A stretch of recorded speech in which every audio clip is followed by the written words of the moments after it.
जय श्री विष्णु। ओम नमो भगवते वासुदेवाय। दोस्तों नमस्कार, मैं पांडेश्वर पांडे। आज हम बात करने जा रहे हैं उस एकादशी की जो सभी एकादशियों की जननी कही जाती है, मतलब निर्जला एकादशी।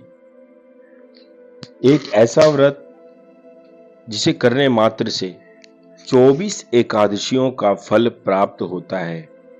एक ऐसा दिन जो स्वयं भीमसेन जैसे महाबली को भी आत्मशुद्धि की ओर ले गया। हिंदू पंचांग के अनुसार हर माह की शुक्ल और कृष्ण पक्ष की एकादशी तिथि भगवान विष्णु को समर्पित होती है। एकादशी व्रत का मुख्य उद्देश्य है इंद्रियों का संयम, मन का शुद्धिकरण और प्रभु की भक्ति में लीनता। लेकिन 24 एकादशियों में से सबसे कठिन और फलदायी मानी जाती है निर्जला एकादशी, जो ज्येष्ठ मास में आती है। निर्जला शब्द का अर्थ है बिना जल के।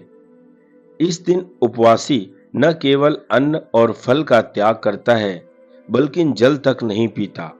यह उपवास अत्यंत कठोर होता है, लेकिन इसके लाभ उतने ही महान होते हैं। पद्म पुराण के अनुसार जो व्यक्ति यह व्रत पूरी श्रद्धा से करता है, उसे 24 एकादशियों का फल स्वतः ही प्राप्त होता है। यह व्रत पापों का नाश करता है, मृत्यु के भय को हरता है और मोक्ष के लिए मार्ग जो है उसका दरवाजा खोल देता है। बात करें अगर हम भीमसेन और व्यास जी की पौराणिक कथाओं की, तो अब ध्यान से सुनिए। जिसने इस व्रत को भीमसेनी एकादशी भी कहा जाता है। महाभारत काल में भीमसेन भोजन प्रिय थे, जो अन्न के बिना एक दिन भी नहीं रह सकते थे। इसलिए एकादशी व्रत उनके लिए कठिन था। जब भगवान श्री कृष्ण और व्यास जी ने उन्हें समझाया कि व्रत न करना पाप है, तब भीम बोले कि मैं अन्न तो छोड़ सकता हूं, लेकिन जल नहीं छोड़ सकता।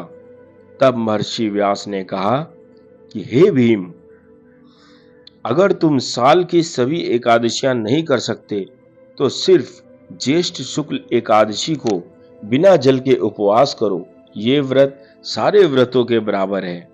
भीमसेन ने यह व्रत किया और इसी कारण इसे भीमसेनी एकादशी भी कहा जाता है। दोस्तों, इस व्रत से मिलने वाले अद्भुत लाभ, उसे 24 एकादशियों का पुण्य फल प्राप्त हो जाता है जो यह व्रत रखता है। जो व्यक्ति यह व्रत करता है, उसके पाप कट जाते हैं और जीवन में शांति आती है। जो यह व्रत रखता है, मृत्यु के समय भगवान विष्णु उसे स्वयं अपने लोक में स्थान देते हैं। यह व्रत शारीरिक, मानसिक और आध्यात्मिक स्तर पर गहन प्रभाव डालता है। दोस्तों, निर्जला एकादशी सिर्फ एक व्रत नहीं,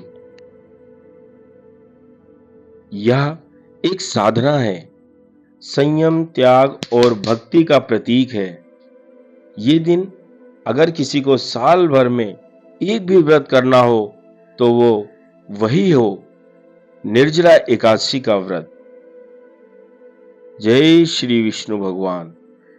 अगर ये वीडियो आपको ज्ञानवर्धक लगा हो तो लाइक करें, शेयर करें और चैनल पांडेश्वर पांडे को सब्सक्राइब करना ना भूलें। फिर मिलते हैं अगली वीडियो में, जहां पर हम बात करेंगे इस व्रत की पूजा विधि के नियमों की। अगर आप चाहें तो इस व्रत में जब आपका व्रत पूरा हो, तो आप गरीबों को दान दे सकते हैं, जरूरतमंदों की मदद कर सकते हैं, वृक्ष, पेड़ पौधे इत्यादि लगाकर उनकी सेवा कर सकते हैं, जो आपके व्रत के फल को और कई गुना बढ़ा देगा।